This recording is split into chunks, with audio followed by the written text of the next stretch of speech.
Good afternoon. Saturday, January 21st, 2023, Lunar New Year, a time to enjoy. A ballroom dance studio, a place of happiness, friendship, and belonging. People across backgrounds and generations celebrating their cultural roots and bonding through ballroom song and dance. Place of refuge where immigrants have lived for years, supported new immigrants who just arrived, becoming not just friends but family. But as we all saw, a day of festivity and light turned into a day of fear and darkness. A holiday of hope and possibilities marked by horror and pain. Vibrant dances, music replaced by vigils and memorials. 11 souls taken, 9 injured. Private mourning made public. That sense of safety shattered. Survivors will always carry the physical and emotional scars. Families left behind who will never be the same. One of the worst mass shootings in California history. A tragedy that has pierced the soul of this nation here in Monterey Park, the San Gabriel Valley, the heart of the Asian American community. My dear friend Judy Chu, former mayor of Monterey Park, your congresswoman and chair of Congressional Asian Pacific Caucus. Senator Alex Padilla, champion for this community, the entire state. My good friend Supervisor Hilda Solis and all elected officials, law enforcement, first responders, faith leaders, community members, all here today. You've shown up for this community, and I know you always will. To the families of victims who spend time, I get a chance to speak with today, and whom Vice President Harris spent time with a few weeks ago. I'm here on behalf of the American people to mourn with you, to pray with you, to let you know you are loved and not alone. Every case is different, but I know what it's like. I know what it's like to get that call. I know what it's like to be told. I know what it's like to lose a loved one so suddenly. It's like losing a piece of your soul. It's like a black hole in your chest you feel like you're being sucked into. Suffocating, hardly able to breathe. The anger, the pain, the depths of the loss so profound it's hard to explain. The suddenness tends to magnify the grief. As time passes, the shock and numbness slowly make way for the sobering reality of their absence. An empty chair at the dinner table, the birthdays, the anniversaries, the holidays, without them. Everyday things, small things, the detail you miss the most, the scent when you open that closet door, the park you go by that you used to stroll in, the morning tea you shared together, the bend of his smile, the perfect pitch of her laugh.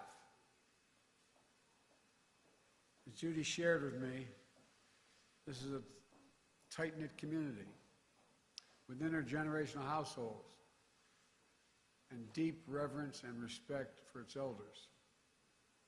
A community that's opened its heart and its homes to friends and neighbors and stood strong throughout the pandemic as anti-Asian hate crimes rose. A community that, in the face of horrific tragedy, has become a symbol of hope and resilience. Pushing forward together, healing together, people from all faiths and backgrounds rallying to show their love and support, raising money for funeral costs and memorials, providing counseling and translation services to the victims' families, providing and proving that even with heavy hearts, we have unbreakable spirits. As a nation, remember them. Immigrants from China, the Philippines, Vietnam, Taiwan, all of whom found a home in America. Mr. Ma, age 72, a pillar of the community, a beloved manager and dance instructor at Star Ballroom. He walked patrons to their cars at night, helped new immigrants find jobs. His children and grandchildren will carry on his legacy in the spirit of one of his favorite Chinese proverbs: cherish the people in front of you. Cherish the people in front of you.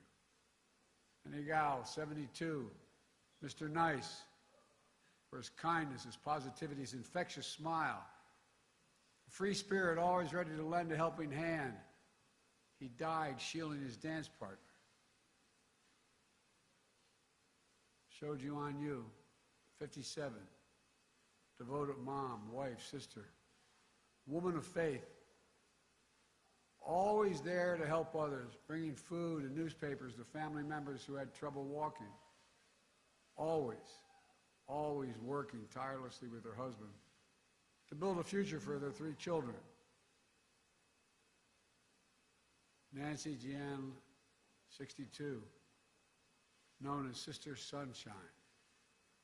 She loved to play cards, piano, and the weekly volleyball game.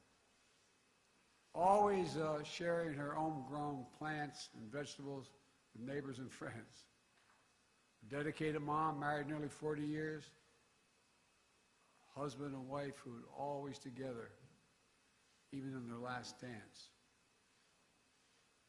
Valentino Alvaro, 68 years old, a servant of God, life of the party, storyteller, who made the whole room laugh, a man devoted to his children and his grandchildren. Mei Mei Nan, 65, bedrock of her family and friends. The eternal optimist, avid dancer who'd visit the studio every weekend, often leaving snacks behind for her classmates. She radiated positive energy through her laughter, her kind words, and her smile.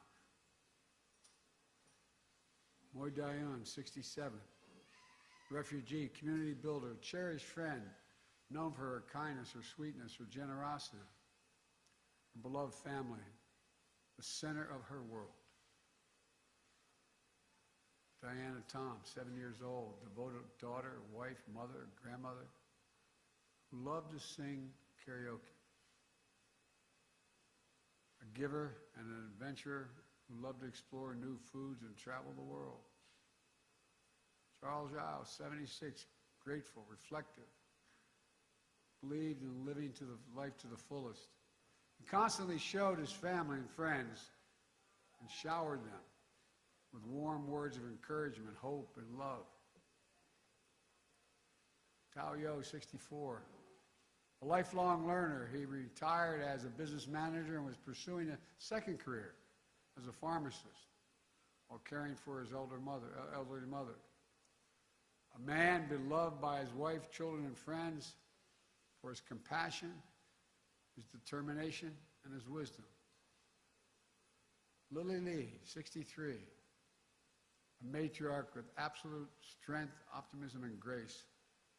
Her daughter wrote, "Stolen is a grandmother whose granddaughter fell asleep many nights nestled between her loving arms. Taken away is the opportunity for her grandson to feel her love and warmth." All of them lived lives of love, sacrifice, and service for their families, for their community. They represent a bigger story, who we are as Americans, embodying the simple truth that our diversity is the strength of this nation. We saw that strength in Maria Liang.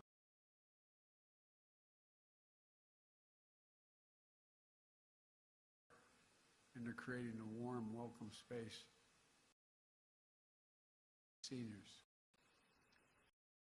That strength in Brandon Say, who met me at the airport, whom Jill and I have gotten to know. 20 minutes after the rampage at Star Ballroom, Brandon saw the same shooter walk into his family's own dance studio, just 2 miles away, pointing a gun at him. In an instant, he found the courage to act and wrestle a semi-automatic harm away. Brandon saved lives. He protected the community.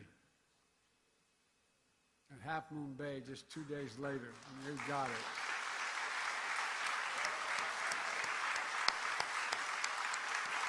Brandon, stand up.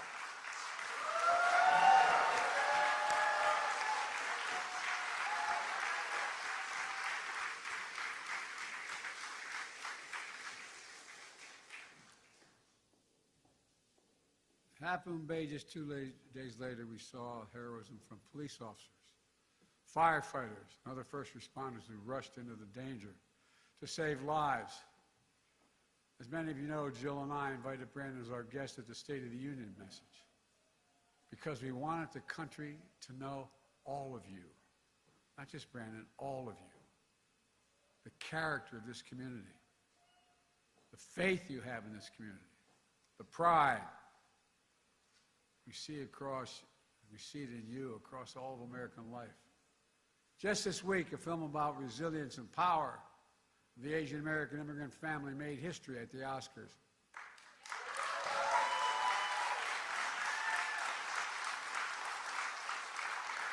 Echoing the heart of so many in this community. We also hear a message we've heard too often, including 2 years ago this week, after the spa shooting in the Atlanta area. Enough. Do something. We remember and mourn today, but I'm here with you today to act. Last year, after the mass shooting in Buffalo, New York, and Uvalde, Texas, I signed into law, after being both places, a bipartisan Safer Communities Act, most significant gun safety law in almost 30 years. That was in addition to me signing more executive actions to reduce gun violence than any of my predecessors at this point in their presidencies. Today, I'm announcing another executive order that will accelerate and intensify this work to save more lives more quickly. First, this executive order helps keep firearms out of dangerous hands, as I continue to call on Congress to require background checks for all firearm sales. And in the meantime, my executive order directs my Attorney General to take every lawful action possible to move us as close as we can to universal background checks without new legislation. It's just common sense to check whether someone is a felon, a domestic abuser, before they buy a gun. The executive order also expands public awareness campaigns about the red flag laws, which my son, before he died, Attorney General in Delaware, was a great proponent of and instituted. So more parents, teachers, police officers, health providers, and counselors know how to flag for a court that someone is exhibiting violent tendencies, threatening classmates, or experiencing suicidal thoughts that make them a danger to themselves and others, and temporarily remove that person's access to firearms. And it promotes, this executive order, safe storage for firearms, something every responsible gun owner agrees with. Second thing it does, the executive order ramps up our efforts to hold the gun industry accountable. It's the only outfit you can't sue these days. It does that by calling out for an independent government study that analyzes and exposes how gun manufacturers aggressively market firearms to civilians, especially minors, including by using military imagery. And it directs the Attorney General to publicly release alcohol, tobacco, and firearms inspection reports of firearms dealers who are cited for violation of the law.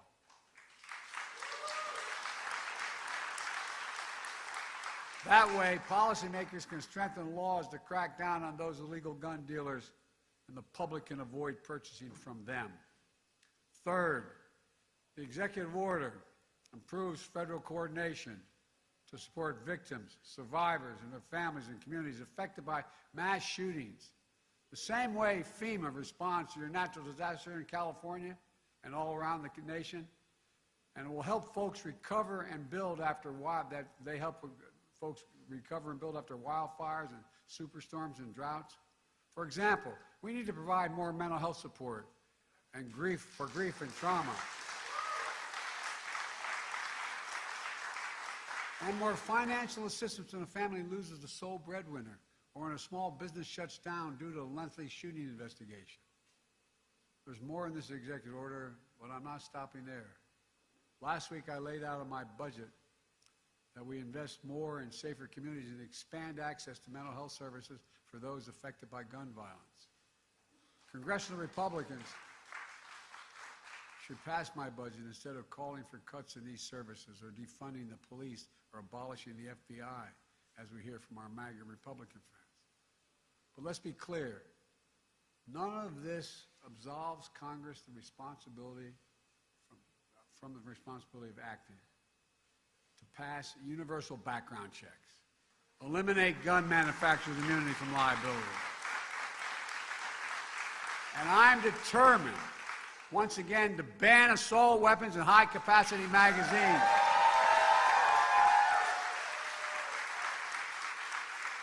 I led that fight to ban them in 1994. The 10 years that law was in place, mass shootings went down. Our Republican friends let it expire 10 years later. And mass shootings tripled since then, tripled. So let's finish the job. Ban assault weapons, ban them again, do it now. Enough, do something big. Folks, let me close with this. Scripture says, the Lord is near to the brokenhearted and saves the crushed in spirit. A lot of us have been there. As you gather here today, I know your hearts are broken, but I know your spirits are strong. And as you remember and heal, I know the light of your loved one is once again going to lead you forward. It takes time. I tell everyone, at least it did with me, it takes time. But I promise you, the day will come when the memory of your loved one brings a smile to your lips before it brings a tear to your eye. A tear will never fully go away. But when you had that smile first remembrance, that's when you know. That's when you know you're going to make it. You're going to know you're going to make it. My prayer for all of you is that day will come sooner than later, but I promise you, it will come. God bless you all. I admire you so damn much.